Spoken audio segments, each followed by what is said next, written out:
बिल्कुल क्लियर करना चाहता हूँ, अगर पार्टी नरेंद्र सांगवान जी को टिकट देती है तो मैं अपना फर्ज निभाऊंगा। सबसे पहले मैं उनकी गाड़ी चलाऊंगा और कांग्रेस पार्टी के लिए दिन रात सेवा करूंगा।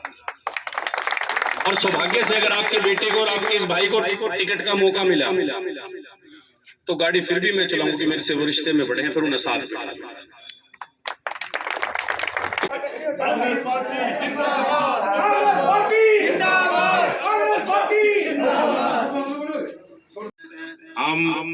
आप हमारे वैसे भी दामाद हैं, हर तरह से तन मन धन से हम आपके साथ हैं। आपको सभी को तकरीबन पता ही होगा। और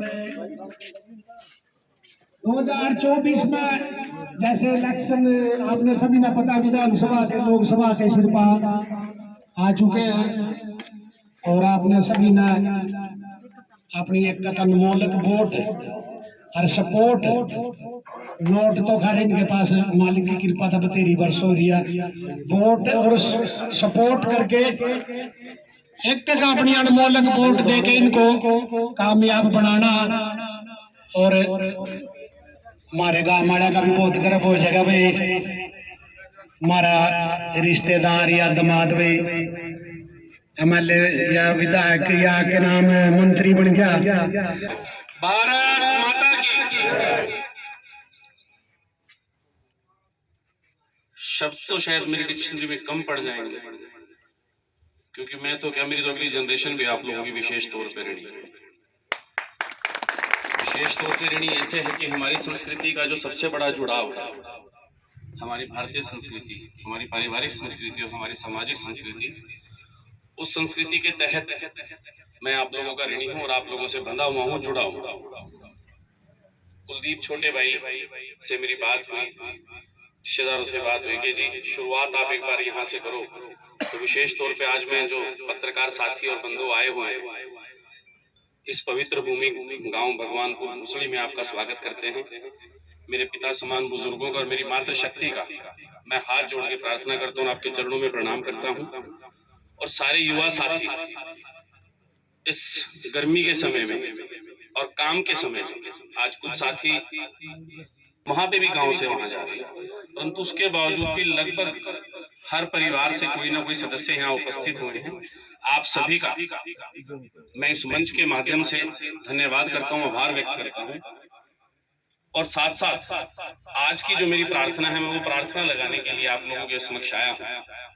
आदरणीय राहुल गांधी जी पिछले दिनों भारत जोड़ो यात्रा के दौरान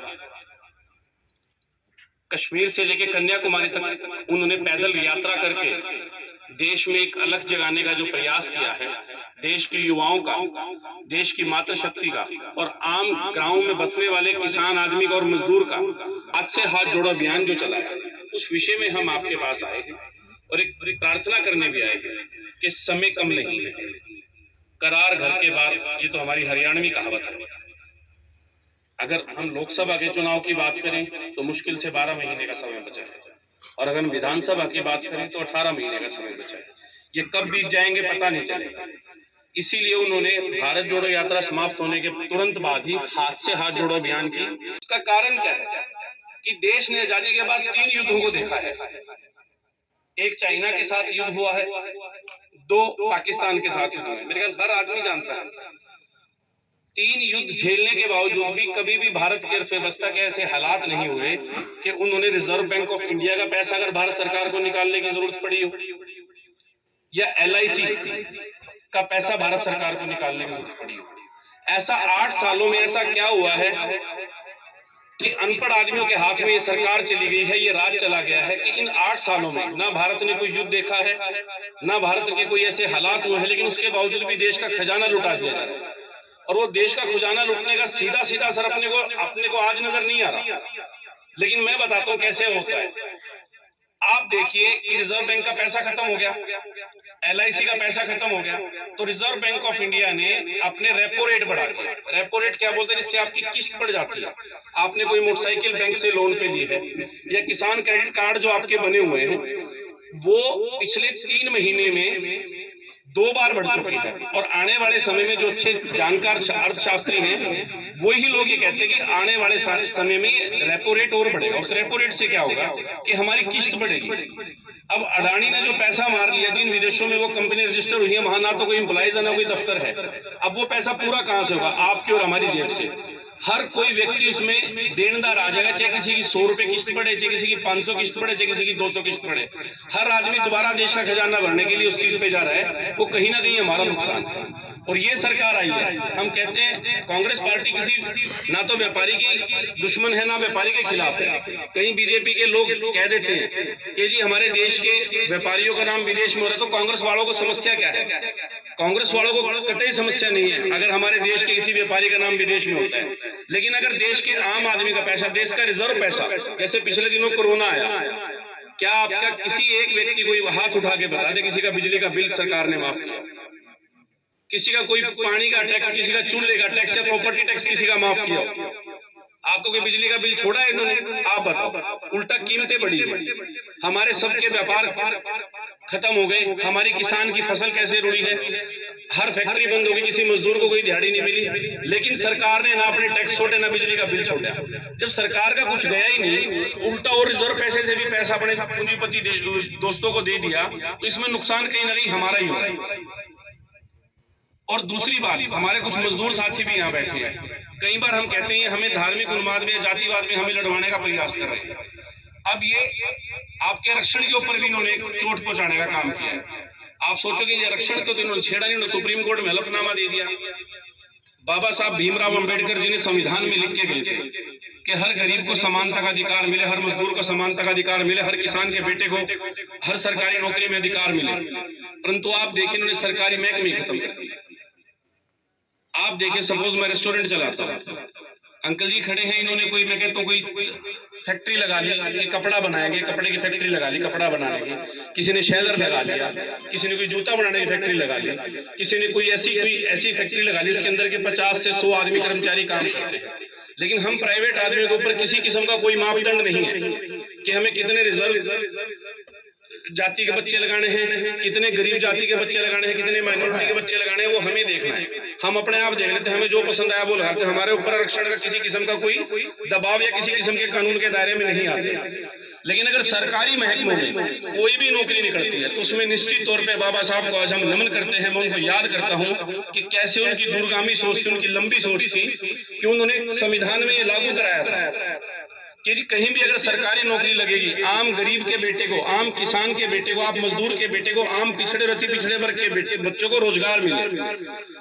जब भी सरकारी नौकरी निकलेगी, किसी भी महकमे की हो, उसमें उनको रोजगार मिलेगा। लेकिन आज हर महकमे को बेचा जा रहा है, हर महकमा बेच के प्राइवेट हाथों में दिया जा रहा है। जब महकमे नहीं रहेंगे, सरकारी महकमे नहीं रहेंगे, तो आपके कहीं ना कहीं पकड़ के कान इधर की बजाय इधर पकड़ के आपको आरक्षण की दृष्टि से भी बाहर किया जाएगा। कहाँ तो 2022 में वादा किया था कि हर घर चूल्हा भी जलेगा, उज्ज्वला योजना आएगी, हर एक गरीब किसान को मकान मिलेगा। मकान तो छोड़िए, आपके रोजगार के अवसर भी खत्म कर दिए। चूल्हे का काम कहाँ कर दिया? 400 रुपए का सिलेंडर आज 1200 रुपए में खड़ा है। आपको आसपास याद होंगे, आपके आसपास भी 2-3 रिलायंस के पेट्रोल पंप थे। कांग्रेस सरकार ने कभी किसी का रिलायंस पेट्रोल पंप नहीं स्टार्ट होने दिया। उसका कारण क्या था? वो ना तो अंबानी के खिलाफ थे ना अडानी के खिलाफ थे। वो ये कहते थे कि गरीब और अमीर के बीच की जो खाई है वो बढ़ानी नहीं है। अगर गरीब है उसको कैसे उठाना है, अगर अमीर है उसको कैसे रोक के रखना है कि भैया तेरा प्रॉफिट ज्यादा जरूरी नहीं है, देश का गरीब आदमी, देश का हर नागरिक जरूरी है। उन्होंने पेट्रोलियम पदार्थों पे या गैस के ऊपर एक रोक लगाई हुई थी कि कितनी मर्जी इंटरनेशनल मार्केट में इसकी कीमत हो जाए, लेकिन आप इससे ज्यादा मार्जिन नहीं ले सकते। इससे ज्यादा ना पेट्रोल का भाव कर सकते हैं, इससे ज्यादा ना केरोसिन तेल का भाव कर सकते हैं, इससे ज्यादा ना गैस का भाव कर सकते हैं। भारतीय जनता पार्टी की सरकार आई और इन्होंने पेट्रोलियम पदार्थों के ऊपर से और नेचुरल जो गैस हैं, जो जितने भी स्रोत हैं हमारे, उनके ऊपर से अपनी रोक हटा दी। आज वही कारण है, पूंजीपतियों को तो फायदा हो रहा है और गरीब आदमी और गरीब होता जा रहा है। कहाँ गैस के प्राइस चले गए, 66 रुपए से डीजल 100 रुपए चला गया, पेट्रोल आज 100 रुपए के लगभग है, क्रॉस कर गया। आप देखिए कहीं ना कहीं हर जगह हमें मार पड़ रही है। पूंजीपतियों को तो काम बढ़ ही रहा है, उनको तो कोई नुकसान नहीं है। और उनका क्या है? देश जिस तरह से बर्बाद होने लग रहा है, देश की जो हालात है, इनको तो क्या करना है। उसमें मैं भी हूँ, कोई भी आ गया, हम एक प्रैक्टिकल बात करते भी, बाबूजी कह रहे थे कि काम है, परमात्मा की कृपा, आप लोगों के आशीर्वाद से काम है। हम तो कहीं भी किसी भी या जितने भी पूंजीपति हैं, एक अपनी बैंक स्टेटमेंट किसी भी एम्बेसी में लगा देंगे, एम्बेसी वाले वीजा दे देंगे और हम अपने बच्चों के साथ बाहर चले जाएंगे। उस लूट मार के, उस भुखमरी के शिकार कौन होंगे? आप लोग होंगे। राहुल गांधी जी वो आवाज उठा रहे हैं कि आप भविष्य के खतरों को भांपो और भविष्य के खतरे को भांप के आज बटन दबा करके सत्ता से इनको बाहर कर दीजिए, जिससे गरीब का भी हक बचा रहे, गरीबी और अमीरी की जो ये खाई है ये खत्म हो जाए और हर रात रोजगार आए। हाथ से हाथ जोड़ो अभियान का तहत भी यही है कि हर बात हम ग्राम स्तर तक, ब्लॉक स्तर तक, हर गृहिणी तक, हर मातृशक्ति तक पहुंचाएं। आप बैठ के चर्चा करो। अभी पिछले दिनों गढ़ी भरड़ गांव में और पीर बडोली गांव कश्यपों का गांव है, वहां पे मैं प्रोग्राम में गया हुआ, शर्मा जी भी बैठे हैं। शर्मा जी वहां बड़ी चर्चा हुई, ललित भाई, बजिंदर जी, वहां इतनी जबरदस्त चर्चा थी कि जी भाई साहब प्रदेश में तो इस बार बदलाव तय है, प्रदेश में इस बार भारतीय जनता पार्टी की सरकार नहीं बन रही है, जाएंगे कांग्रेस पार्टी आएगी, लेकिन सेंटर में समझ नहीं आ रहा। तो मेरा उनके सीधा सा एक जवाब था, एक सवाल था, मगर सर मेरी प्रार्थना है, आपने जो कहा चलो मैंने मान लिया, परंतु एक बताइए, अगर सत्ता सेंटर में भी बनती तो किस चीज से बनेगी? कहते जी बनेगी तो वोट से। जब आपने मूड ये बना लिया है कि स्टेट में हम भारतीय जनता पार्टी को वोट नहीं देंगे, ऐसे सेंटर में भी मूड बना लो। आपके बटन में इतनी ताकत है, आप मोदी छूटो किसी भी रियासत को बदल सकते हो, किसी भी शासन, किसी भी ताकत, किसी भी तानाशाही व्यक्ति को बदल सकते हो। तो कहते बात तो ठीक है जी, वोट तो हमारी बात से चलनी।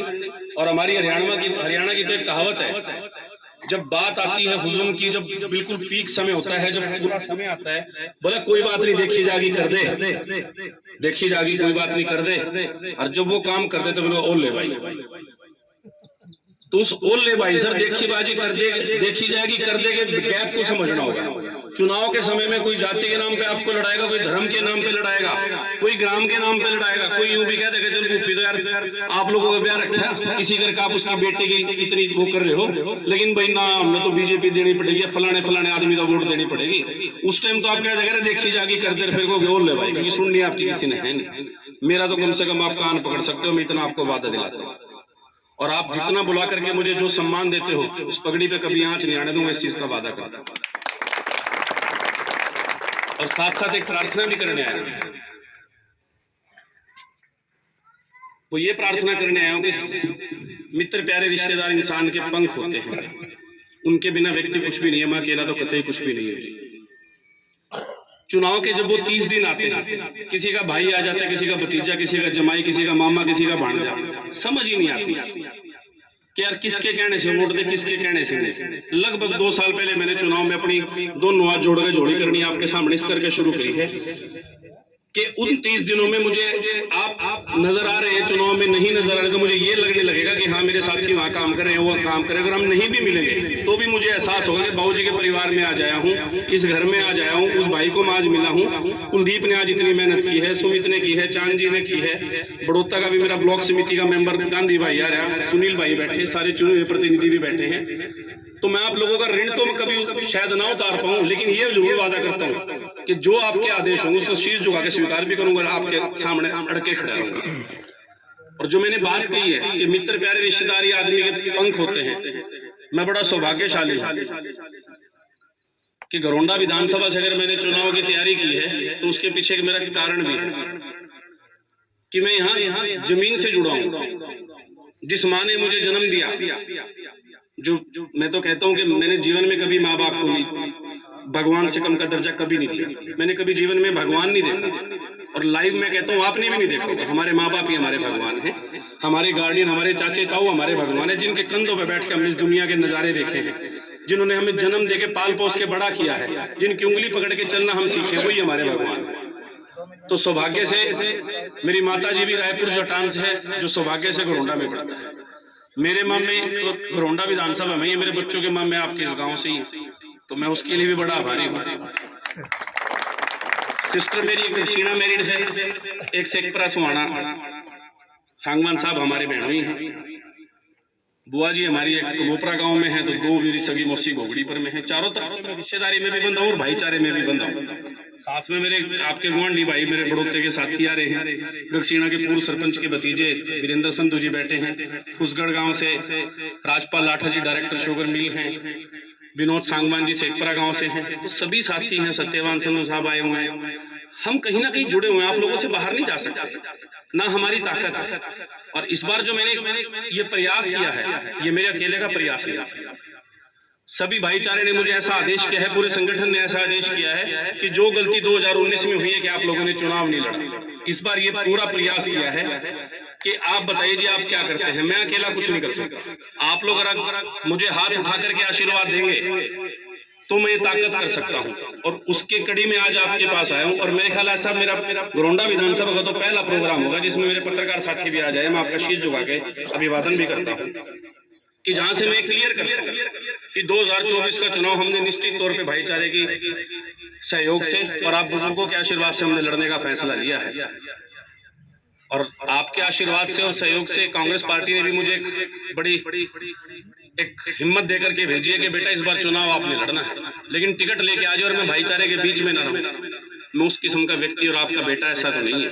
मैं कितना भी ऊंचा उड़ जाऊं, जमीन मेरे पांव मेरे जमीन पर रहेंगे, ये आपको वादा करता हूं। इसके लिए आप लोगों के बीच में आया हूं कि डगर कठिन है पनघट की, और अभी कहते हैं अब इस जब डगर कठिन है पनघट की, जब रास्ता आसान नहीं है, मुश्किल है, तो हमें सबको मेहनत करनी होगी। मैं अकेला कुछ नहीं कर पाऊंगा।